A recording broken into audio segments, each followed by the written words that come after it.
Class മുറിയുടെ ചുവരിൽ ചാരി നിന്ന് സിദ്ധാർത്ഥ് ആ ദൃശ്യങ്ങളെല്ലാം കണ്ടു നിൽക്കുകയായിരുന്നു. അവൻ്റെ കണ്ണുകളിൽ കനൽ ജ്വലിക്കുന്നുണ്ടായിരുന്നു. ശ്വേതയുടെ ഓരോ വാക്കും അവൻ്റെ ക്ഷമയുടെ നെല്ലിപ്പടി കാണിച്ചു. പെട്ടെന്നൊരു കൊടുങ്കാറ്റ് പോലെ അവൻ ക്ലാസിൻ്റെ നടുവിലേക്ക് നടന്നെത്തി. ശ്വേതയും കൂട്ടുകാരികളും ഞെട്ടിപ്പോയി. തങ്ങൾ പറഞ്ഞതും ചെയ്തതുമെല്ലാം സിദ്ധാർത്ഥ് കേട്ടുവെന്ന് അവരുടെ വിളറിയ മുഖങ്ങൾ വിളിച്ചു പറയുന്നുണ്ടായിരുന്നു. സിദ്ധാർത്ഥിൻ്റെ നീക്കം വേഗത്തിലായിരുന്നു. അവൻ ശ്വേതയുടെ അടുത്തേക്ക് ആഞ്ഞു ചെന്നു അവളുടെ കഴുത്തിൽ അവൻ്റെ കൈകൾ മുറുക്കി. ശ്വേത ശ്വാസം കിട്ടാതെ പിടഞ്ഞു. നീ എന്തിനാടി എൻ്റെ അച്ഛനൊരു രോഗിയാക്കിയത്?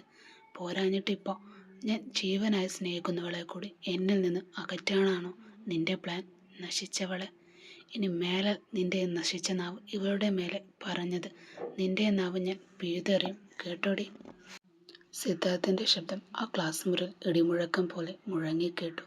അവൻ്റെ കണ്ണുകളിലെ വന്യത കണ്ട് ശ്വേതയ്ക്ക് തന്നെ മരണം മുന്നിൽ കണ്ടതുപോലെ തോന്നി. അവൾക്ക് ശബ്ദം പുറത്തു വരുന്നുണ്ടായിരുന്നില്ല. ഭയന്ന് പോയ അനഘ ഓടി വന്ന് സിദ്ധാർത്ഥിൻ്റെ കൈകളിൽ തൂങ്ങി പിടിച്ചുകൊണ്ട് പറഞ്ഞു, സാർ വേണ്ട സാർ, കൈവിടവളെ, അവൾക്ക് ശ്വാസം മുട്ടുന്നുണ്ട്, പ്ലീസ് സാർ. അനഘ കരഞ്ഞുകൊണ്ട് അവനോടായി അപേക്ഷിച്ചു. സിദ്ധാർത്ഥ് അനഘയെ ഒന്ന് നോക്കി. അവൻ്റെ ദേഷ്യം അപ്പോഴും മടങ്ങിയിരുന്നില്ല. ശ്വേതയുടെ കത്തിൽ പിടിയൽപ്പം അയച്ചെങ്കിലും അവൻ അവളെ ദേഷ്യത്തോടെ തള്ളി മാറ്റി. കുറെ നാളായി ഇവൾക്കൊരെണ്ണം കൊടുക്കാൻ ഞാൻ ഓങ്ങി വെക്കുന്നു. എൻ്റെ ക്ഷമ പരീക്ഷിക്കുകയാണ് ഇവൾ, സിദ്ധാർത്ഥ് ദേഷ്യം കൊണ്ട് വിറച്ചുകൊണ്ട് പറഞ്ഞു. അവൻ അനഘയുടെ അരികിലേക്ക് നീങ്ങി അവളുടെ തോളിൽ കൈ ചേർത്ത് പിടിച്ചു. എന്നിട്ട് ക്ലാസ്സിലുള്ള എല്ലാവരെയും നോക്കി ഉറച്ച സ്വരത്തിൽ പറഞ്ഞു, കേട്ടോ എല്ലാവരും, അനഘ എൻ്റെ നേരം പോക്കല്ല, എൻ്റെ ജീവിതമാണ്, ജീവനുമാണ്, പ്രാണനുമാണ്. ഇനി ആരെങ്കിലും ഇവളെക്കുറിച്ച് ഒരു വാക്ക് മോശമായി പറഞ്ഞാൽ അത് പറഞ്ഞത് ആരായാലും ഈ സിദ്ധാർത്ഥിൻ്റെ മറ്റൊരു മുഖം കാണും എല്ലാവരും. അനഘ ആശ്വാസത്തോടെയും അത്ഭുതത്തോടെയും തൻ്റെ പ്രിയപ്പെട്ടവനെ നോക്കി നിന്നു. ശ്വേതയാകട്ടെ അപമാനം കൊണ്ട് തല താഴ്ത്തി അവിടെ തളർന്നിരുന്നു. ശ്വേതയുടെ ഉള്ളിൽ പക ഒരു കറുത്ത സർപ്പത്തെ പോലെ പത്തി വിടർത്തിയാടി. ക്ലാസ് മുറിയിൽ സിദ്ധാർത്ഥിൽ നിന്നുണ്ടായ അപമാനത്തിന് അവൾക്ക് പകരം വീട്ടിയേ തീരൂ. അതിനായി അവൾ തിരഞ്ഞെടുത്തത് ഏറ്റവും ക്രൂരമായൊരു വഴിയായിരുന്നു. നാളെ തനിക്ക് മോതിരമണിയേണ്ടവൻ മറ്റൊരുത്തിയെ ചേർത്ത് പിടിച്ചിരിക്കുന്നു. അത് കണ്ടതും അവളിലെ പക ആളിക്കത്തി. പാർക്കിംഗ് ഏരിയയിലെ മരത്തണലിൽ ഒത്തുകൂടിയ തൻ്റെ വിശ്വസ്തരായ 2 സുഹൃത്തുക്കൾക്ക് മുന്നിൽ അവൾ തൻ്റെ ലാപ്ടോപ്പ് തുറന്നു പിടിച്ചു. ഇത് നോക്ക്, ശ്വേത ക്രൂരമായ ഒരു ചിരിയോടെ സ്ക്രീൻ അവർക്ക് നേരെ തിരിച്ചുകൊണ്ട് പറഞ്ഞു. സിദ്ധാർത്ഥിൻ്റെയും അനഘയുടെയും സാധാരണ ഫോട്ടോകൾ മോർഫ് ചെയ്ത് വളരെ മോശമായ രീതിയിലുള്ള ചിത്രമാക്കി മാറ്റിയിരിക്കുന്നു. അത് കണ്ട സുഹൃത്തുക്കൾക്ക് പോലും ഒന്ന് ഞെട്ടി. ശ്വേത, ഇതല്പം കടന്നു പോയില്ലേ? ഇത് പുറത്തറിഞ്ഞാൽ ആ പാവം അനഘയുടെ ജീവിതം തകരും. കൂട്ടുകാരികളായ ഒരാൾ രമ്യ പേടിയോടെ ശ്വേതയോടായി ചോദിച്ചു. അതാണടി എനിക്ക് വേണ്ടതും, ശ്വേത അലറിക്കൊണ്ട് പറഞ്ഞു. അവളുടെ ജീവിതം തീരണം. സിദ്ധാർത്ഥിൻ്റെ അഭിമാനം മണ്ണിൽ ചവിട്ടി മതിക്കണം. നാളെ എന്നെ നിശ്ചയം കഴിക്കാൻ പോകുന്നവനൊക്കെ തന്നെ, പക്ഷെ ഞാനല്ലാതെ മറ്റൊരുവളെ ചേർത്ത് പിടിക്കുന്നത് എനിക്ക് സഹിക്കില്ല.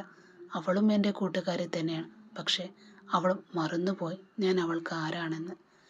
എന്നെ തൊട്ട കൈകൊണ്ട് അവൻ അവളെ ചേർത്ത് പിടിച്ചില്ലേ? ഇനി ഈ ഫോട്ടോസ് കോളേജ് ഗ്രൂപ്പുകൾ വരുമ്പോൾ അവൻ ആരെ ചേർത്ത് പിടിക്കുന്നതെന്ന് എനിക്ക് കാണണം.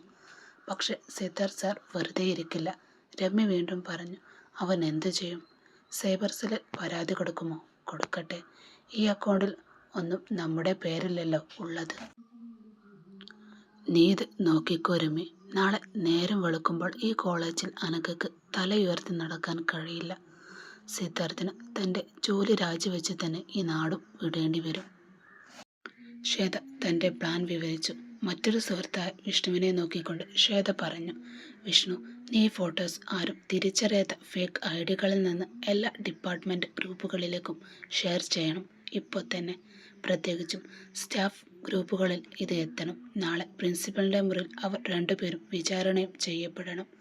നീ ധൈര്യമായിരിക്കും ശ്വേത, 1/2 മണിക്കൂറിനുള്ളിൽ തന്നെ ഇത് വൈറലാകും, വിഷ്ണു ഫോണിൽ ടൈപ്പ് ചെയ്തുകൊണ്ട് പറഞ്ഞു.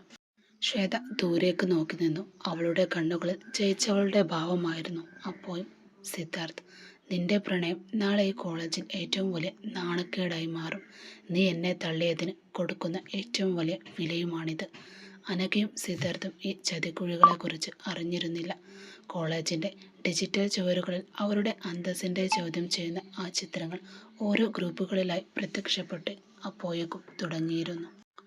പിറ്റേ ദിവസം കോളേജ് മുറ്റം ഒരു പുകയുന്ന അഗ്നിപർവ്വതം പോലെയായിരുന്നു.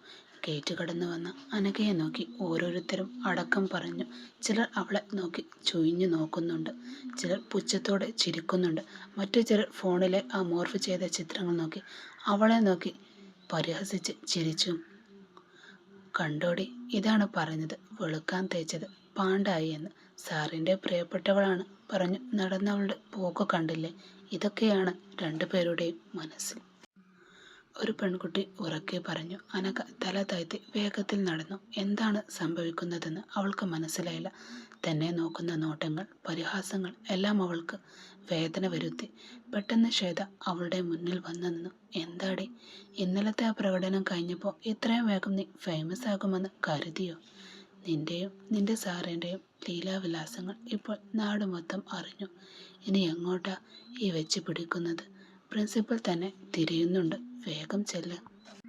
ശ്വേതയുടെ വാക്കുകളിൽ വിഷം കലർന്നിരുന്നു. അനഘയുടെ കണ്ണുകൾ നിറഞ്ഞു തുളുമ്പി.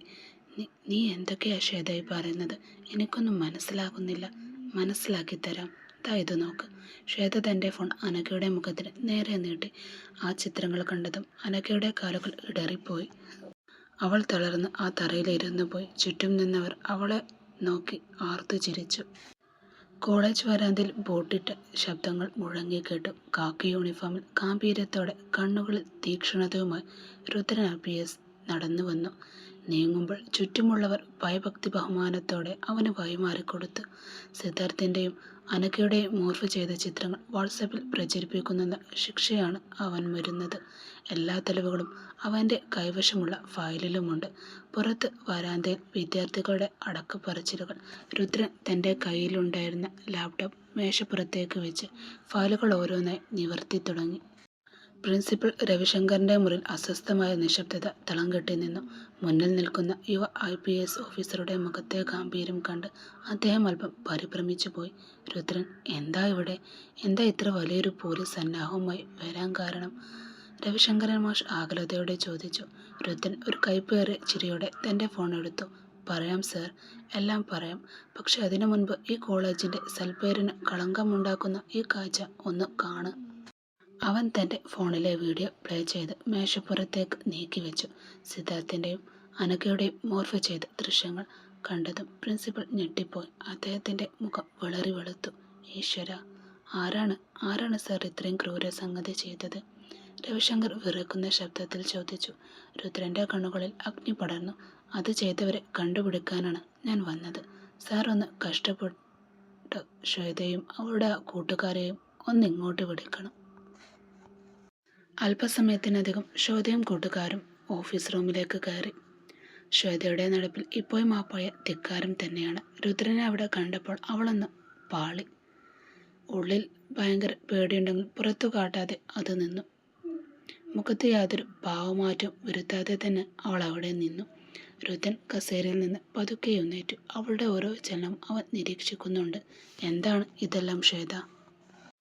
രുദ്രൻ്റെ ശബ്ദം ശാന്തമായിരുന്നെങ്കിലും ഒരു കൊടുങ്കാറ്റിൻ്റെ സാന്നിധ്യം അതിലുണ്ടായിരുന്നു. എനിക്കറിയില്ല സർ, നിങ്ങളെന്താണ് ചോദിക്കുന്നത് പോലും എനിക്ക് മനസ്സിലാകുന്നില്ല. യാതൊരു കൂസലുമില്ലാതെ കണ്ണുകളിൽ നുണകൾ നിറച്ച് അവൾ മറുപടി നൽകി. അവളുടെ ആ നിൽപ്പ് കണ്ടപ്പോൾ രുദ്രന് പുച്ഛം തോന്നി. ഒരു പെൺകുട്ടി മറ്റൊരു പെൺകുട്ടിയുടെ ജീവിതം തകർക്കാൻ കള്ളം പറയുന്നത് അവൻ നേരിട്ട് കാണുകയാണ്. നിനക്കറിയില്ല അല്ലേ? രുദ്രൻ പരിഹാസത്തോടെ ഒന്ന് ചോദിച്ചു.